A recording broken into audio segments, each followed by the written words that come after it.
निकिता सरीन भी हमारे साथ मौजूद है। निकिता, थोड़ी ही देर में सीएम योगी का संबोधन होने वाला है, क्या कुछ अपडेट है आपके पास?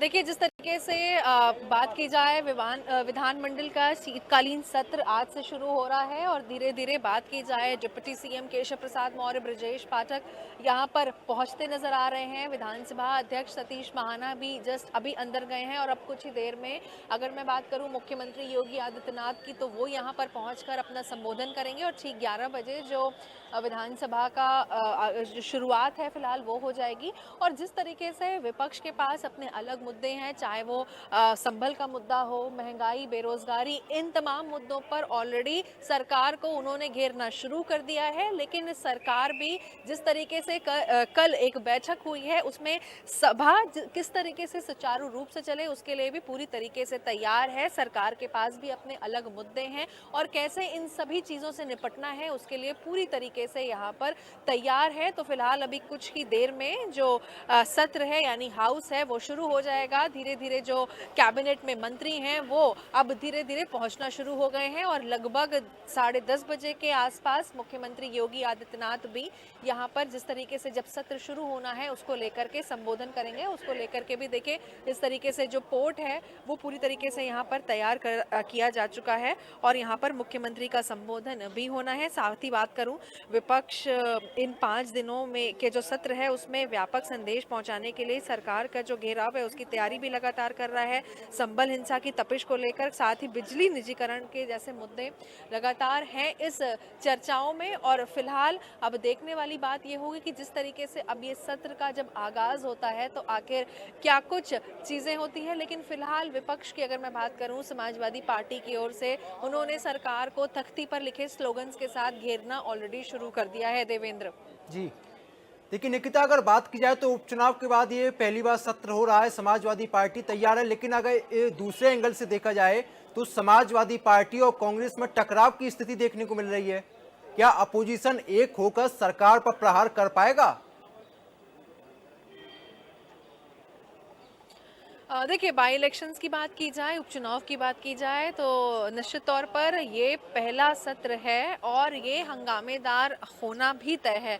साथ बात की जाए जिस तरीके से सरकार को घेरने की, तो समाजवादी पार्टी का जो प्रदर्शन है वो ऑलरेडी यहाँ पर चलता नजर आ रहा है। जिस तरीके से शबाब लगातार तस्वीरें दिखा रहे हैं कि किस तरीके से समाजवादी पार्टी के जितने भी विधायक हैं वो तख्ती लेकर के यहाँ पर मौजूद हैं सरकार को घेरने के लिए। लेकिन जिस तरीके से कांग्रेस का भी प्रदर्शन होना है और कांग्रेस के पास भी फिलहाल अपने अलग मुद्दे हैं, अब एकजुटता के साथ यहाँ पर प्रदर्शन नहीं हो रहा, इसके भी अपने अलग मायने जरूर निकाले जा रहे हैं। लेकिन सरकार भी पूरी तरीके से प्रिपेयर हो चुकी है कि उनको जवाब किस तरीके से देना है, सत्र को किस तरीके से सुचारू रूप से चलाएं, एक पीस और हार्मनी के साथ जो सत्र है उसकी शुरुआत हो सके, इसको लेकर के भी सरकार तैयार है। क्योंकि कल जिस तरीके से सर्वदलीय बैठक हुई है उसमें यही तय हुआ है कि अगर विपक्ष सरकार को घेरता है तो उनका किस तरीके से बारीकी से जवाब दें और साथ ही जो पूरा सत्र है यानी हाउस है उसको सुचारू रूप से चला सकें। जी, सत्र में कौन कौन से विधेयक पारित हो सकते हैं? अगर महाकुंभ की बात की जाए तो महाकुंभ को लेकर क्या कुछ सौगातें मिल सकती हैं? कितना बजट पारित हो सकता है?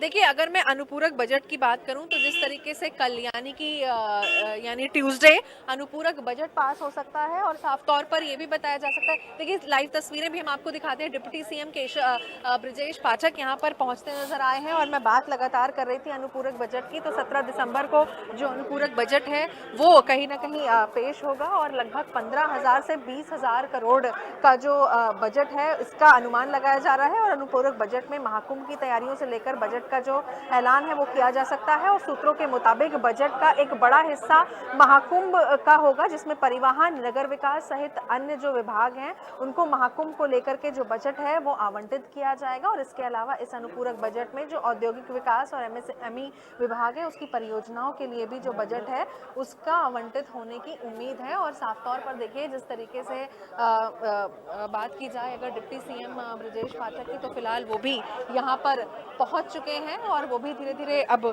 जाएंगे अंदर, क्योंकि अब कुछ ही देर में यहाँ मुख्यमंत्री पहुंचेंगे और साफ तौर पे ये भी देखा जा रहा है कि मुख्यमंत्री यहाँ पर संबोधन करेंगे और उसके बाद ठीक 11 बजे जो सत्र है विधानसभा की कार्रवाई वो शुरू हो जाएगी। तो फिलहाल यहाँ पर डिप्टी सीएम केशव प्रसाद मौर्य अभी अंदर गए हैं और इसके बाद यहाँ पर जो तस्वीरें हैं यहाँ पर ब्रजेश पाठक की भी जो मौजूदगी है वो दिख सकती है। निकिता, बातचीत करने की कोशिश करिए, सूबे के डिप्टी सीएम बाइट भी दे रहे हैं, आप एक बार कोशिश करें उनसे बातचीत करने की, संभव हो पाए तो।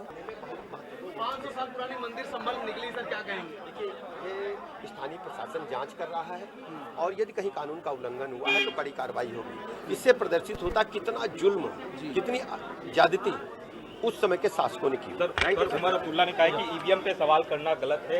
यही तो मैं बार बार कहता हूँ, जब विपक्ष चुनाव जीतता है तो ईवीएम को अच्छा बताता है, जब हारता है तो ईवीएम को खराब। ये केवल फेस सेविंग के कारण ऐसा कहते हैं, सच्चाई वो भी जानते हैं कि विपक्ष को जनता ने बुरी तरह नकार दिया है।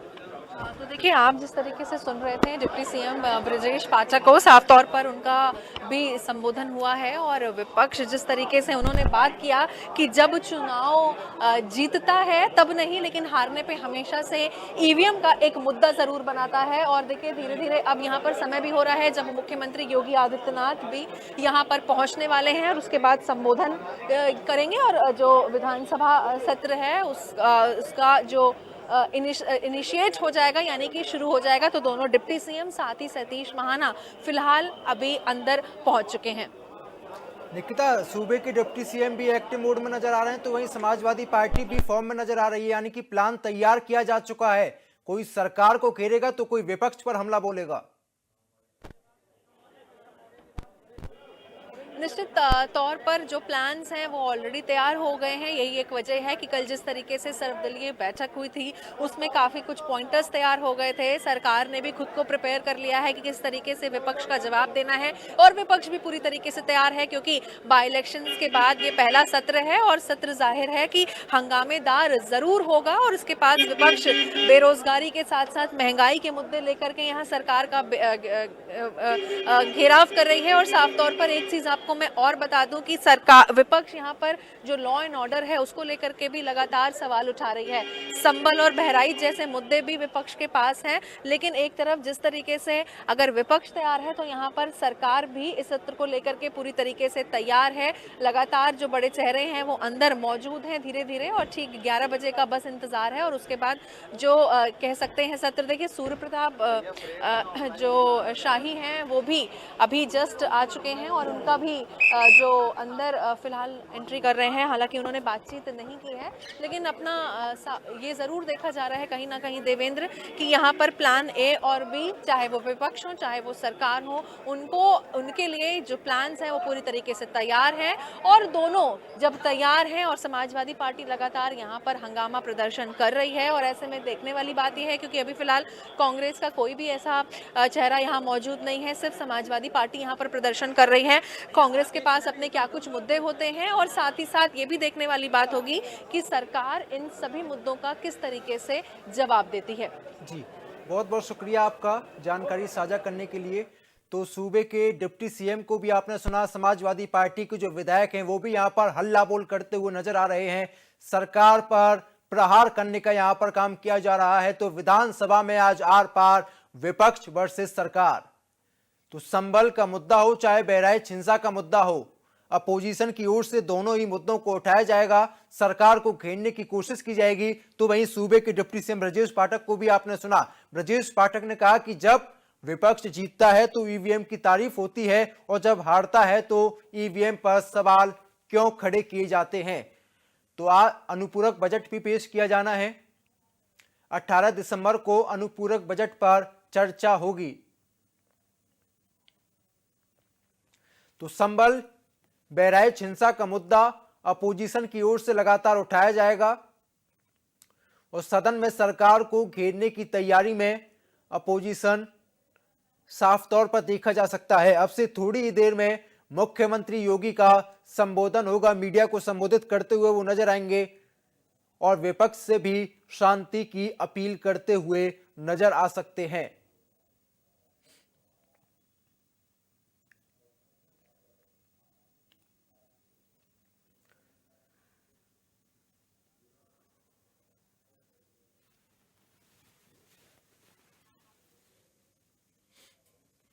तो ये तस्वीरें भी आप देख पा रहे होंगे, समाजवादी पार्टी के विधायक जो कि पोस्टर लिए देखे जा रहे हैं।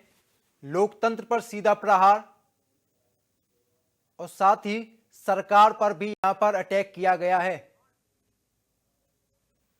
को आज के दिन का इंतजार रहता है, जहां सदन में सदस्य अपने क्षेत्र की समस्याएं लेकर के आते हैं, वही सरकार उन समस्याओं के समाधान के लिए तत्पर रहती है। हम लोग चाहते हैं सदन सुचारू रूप से चले और कहीं भी कोई भी कैसी भी अगर किसी सदस्य की ओर से कोई सवाल आएगा तो सरकार हर सवाल का जवाब देने को तैयार है। देखिए, समाजवादी पार्टी समाप्तवादी पार्टी उसके पास कोई रचनात्मक योजना ही नहीं रहती।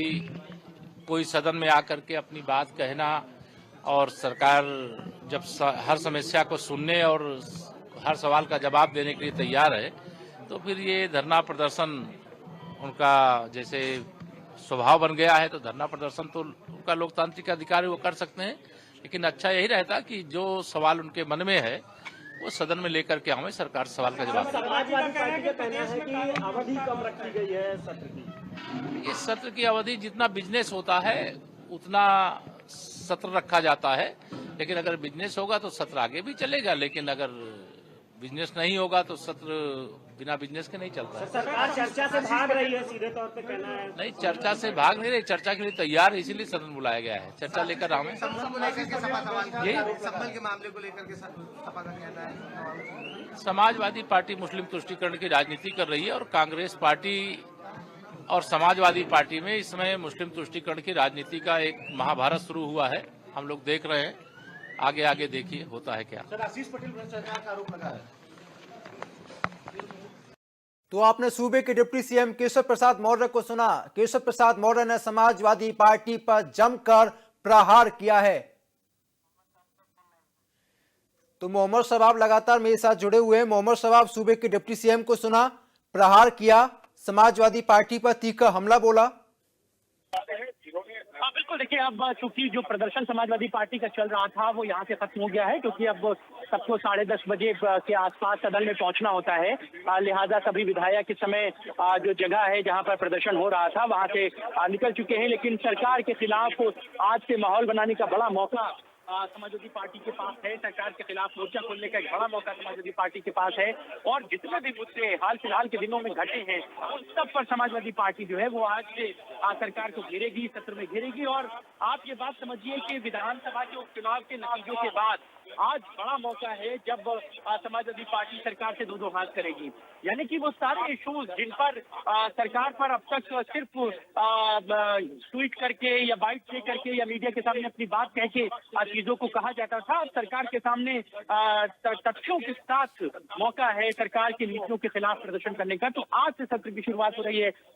विधानसभा का ये शीतकालीन सत्र है। सरकार अनुपूरक बजट लाएगी और उससे पहले जो तमाम इश्यूज हैं उन पर समाजवादी पार्टी के विधायक सरकार को घेरने का काम करेंगे और विधायकों की तैयारी पूरी है। आज से 11 बजे से सत्र शुरू होगा। हालांकि आज का दिन औपचारिकता भरा रहता है। आज विधानसभा के पहले दिन जब सत्र शुरू होता है तो महज जो दिवंगत विधायक हैं या कुछ ऐसे पॉलिटिकल इश्यूज हैं उन पर शोक संवेदना व्यक्त की जाती है और उसके बाद सत्र को स्थगित कर दिया जाता है। कल से एग्जैक्टली ऑफिशियली आप ये मान के चलिए कि जो सदन की कार्यवाही है वो शुरू होती है। आज पहला दिन औपचारिकताओं का होता है। सिर्फ जो है वो जो नए विधायक हैं उनकी इंट्रोडक्टरी होती है और उसके अलावा जो सदन में विधायकों का दिवंगत हुए होते हैं उन लोगों को जो है वो शोक संवेदना व्यक्त की जाती है और उसके बाद सदन की कार्यवाही को स्थगित कर दिया जाता है। तो बहुत ज्यादा आज आपको कुछ सदन में देखने को नहीं मिलेगा, लेकिन चूंकि प्रोसेस है, कॉन्सेप्ट है सदन का, तो उस कॉन्सेप्ट के तहत सत्र में विपक्ष का अधिकार है अपनी बात को कहने का। विपक्ष सुसंगत नियमों के अंतर्गत अपनी बात कहे, उनको पूरा अवसर दिया जाएगा और सरकार उसका जवाब देगी। लोकतंत्र में परिचर्चा, चर्चा के माध्यम से जनता के विषय उठाए जाने चाहिए और ऐसा विगत 3 वर्षों से उत्तर प्रदेश की विधानसभा में हो रहा है। मुझे विश्वास है कि सत्र शांतिपूर्वक और प्रभावी ढंग से चलेगा। कोई बवाल नहीं होता, कोई वो तो उनका एजेंडा होगा। हाउस के अंदर कोई बवाल नहीं होगा, हाउस के अंदर सब लोग एक कार्रवाई को लेके कि 4 दिन बता रहे कम है कि ज्यादा दिन का होना चाहिए। नहीं, हमेशा से इस प्रकार का रहा है। आगे ये सरकार का प्रोगेटिव होते है, जितने दिन का बिजनेस होता है उतना होता है, तो 4 दिन का भी बिजनेस। विधानसभा अध्यक्ष सतीश महाना को सुना। उनकी ओर से साफ तौर पर कहा गया है कि सदन में जनता की आवाज को उठाया जाएगा, जनता की बात को किया जाएगा, हंगामा नहीं होगा। तो वहीं दूसरी तरफ सूबे के डिप्टी सीएम केशव प्रसाद मौर्य हों चाहे ब्रजेश पाठक हों, दोनों ही नेताओं ने समाजवादी पार्टी पर तीखा प्रहार किया है। तो वहीं समाजवादी पार्टी ने हल्ला बोल करते हुए सरकार को चेतावनी दी है, सरकार पर एक बड़ा अटैक किया है। ये तस्वीरें भी आप देख पा रहे होंगे, समझ पा रहे होंगे किस तरीके से यहां पर समाजवादी पार्टी के तमाम विधायक सरकार पर प्रहार करने का काम कर रहे हैं। लोकतंत्र पर हो रहा सीधा प्रहार, लूटती है भाजपा सरकार, ऐसे स्लोगन समाजवादी पार्टी की ओर से दिए गए हैं। तो अब से थोड़ी ही देर में, चंद मिनट में सूबे के मुख्यमंत्री का संबोधन होगा, जिसमें कई बातों का जिक्र भी वो करते हुए नजर आएंगे। लेकिन उससे पहले समाजवादी पार्टी ने हल्ला बोल करते हुए सरकार पर तीखा प्रहार किया है, एक बड़ा अटैक किया है। सतीश महाना की ओर से कहा गया कि हम लगातार कोशिश कर रहे हैं, अपील कर रहे हैं कि सत्र को चलने दिया जाए, लेकिन दूसरी तरफ समाजवादी पार्टी और कांग्रेस तमाम मुद्दों के साथ सरकार को घेरने के लिए तैयार है। तो ये तस्वीरें आप देख पा रहे होंगे, विधानसभा में आज आर पार देखने को मिलेगी, विपक्ष वर्सेस सरकार। तो उपचुनाव में जिस तरीके से